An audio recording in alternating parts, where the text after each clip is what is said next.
Olá, queridos alunos do Colégio Adventista Centenário. E aí, terceirão, tudo bem?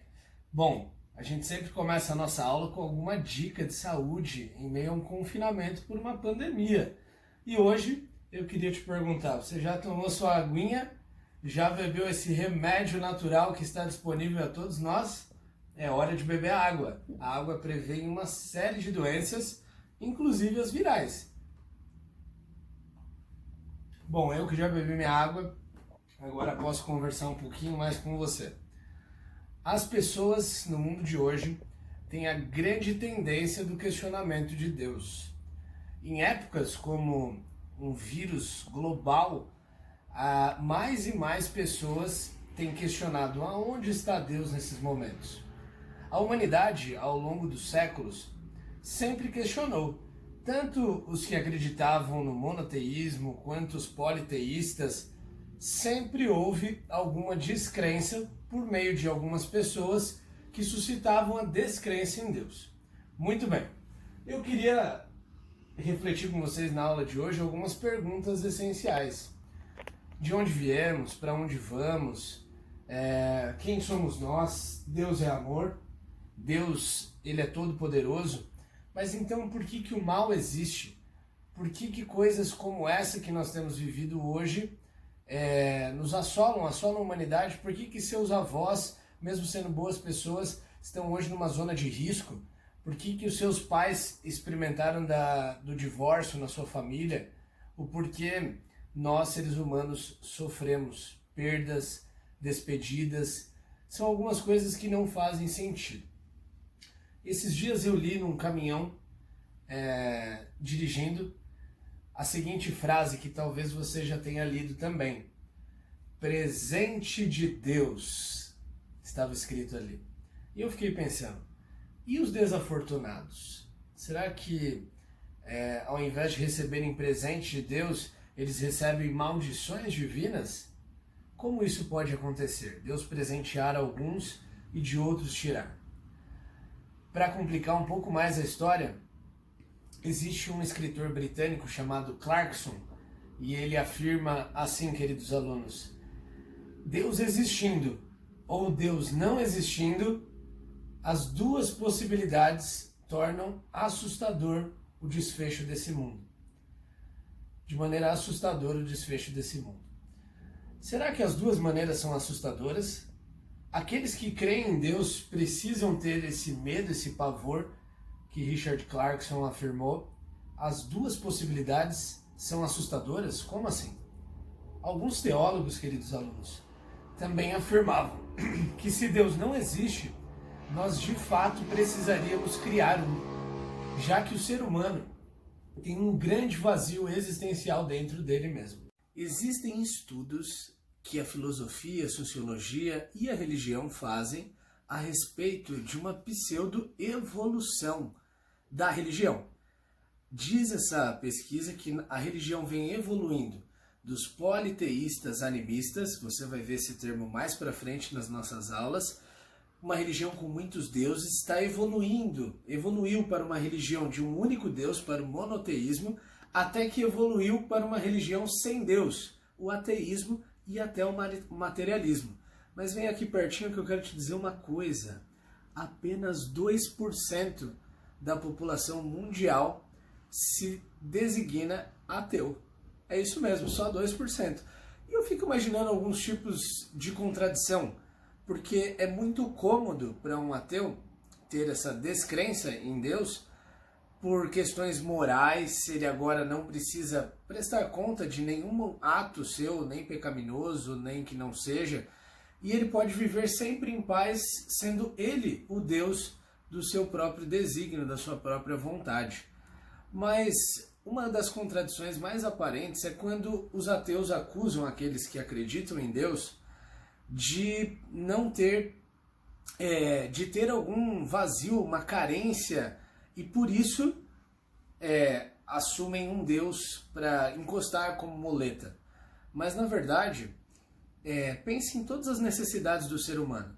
Nós temos necessidade de água, de proteínas, de vegetais. Nós temos a necessidade de alguns açúcares naturais que também encontramos nas frutas. E todas essas necessidades são encontradas pelo ser humano na própria natureza e de forma natural, para que ele consiga viver. Se nós temos uma necessidade e uma carência de um pai, de um Deus, de algo superior, ela também poderia ser uma carência natural, como diz Blaise Pascal, que nós já vamos ver.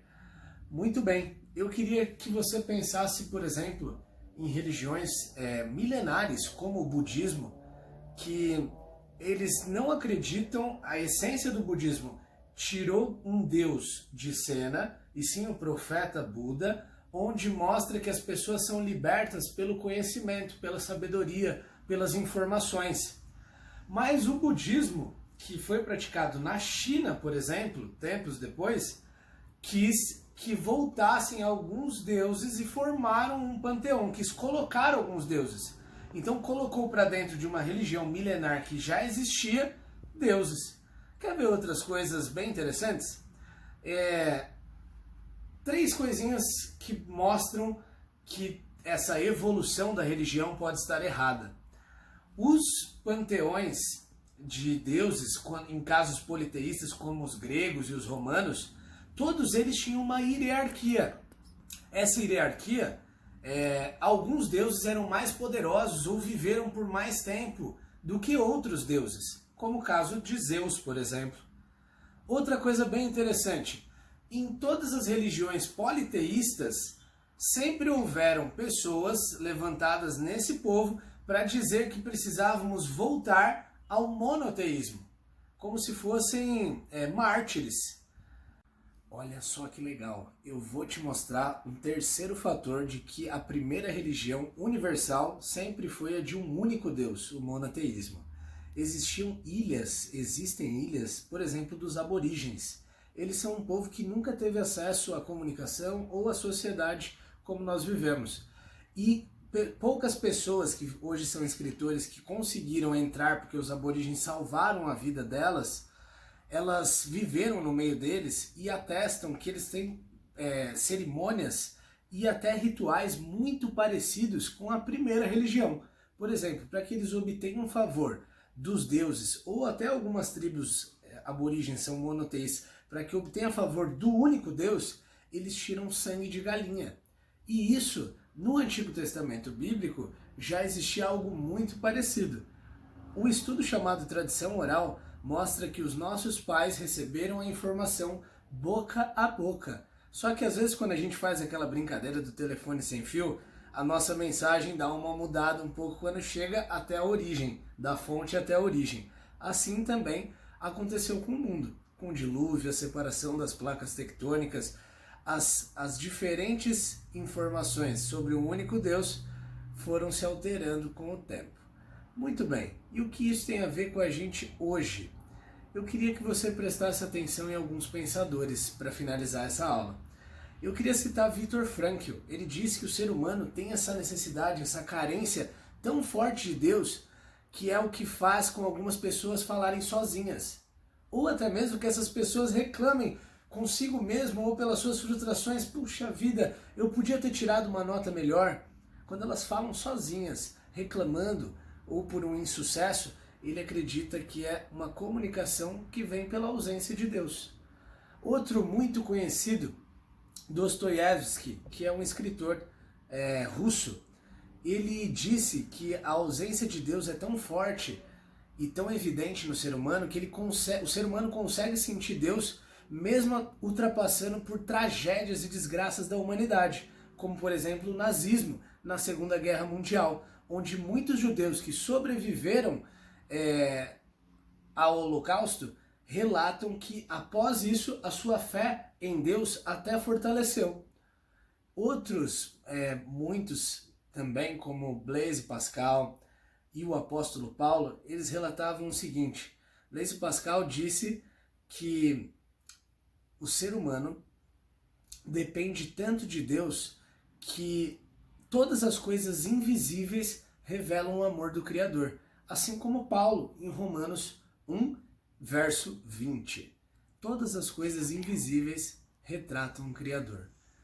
Bom, algumas pessoas tentaram desmistificar isso, quebrar esse tabu nos dias de hoje, como Freud, o pai da psicanálise, que diz que o sentimento religioso do ser humano nada mais é do que a ausência de um bom pai terrestre. Por isso ele diz não acreditar na religião, porque os exemplos de pais terrestres não são os melhores e o ser humano somente tem essa necessidade de ter alguém maior, um pai.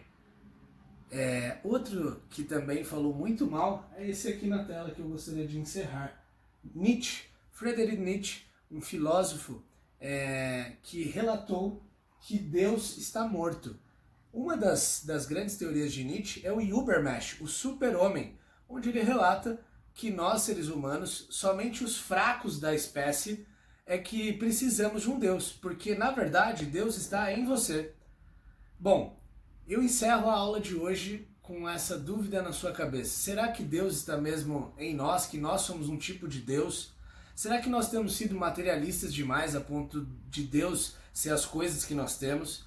Será que nós estamos passando mais tempo com o que na nossa vida? Porque com o que mais a gente passa tempo é o que mais a gente adora e ama.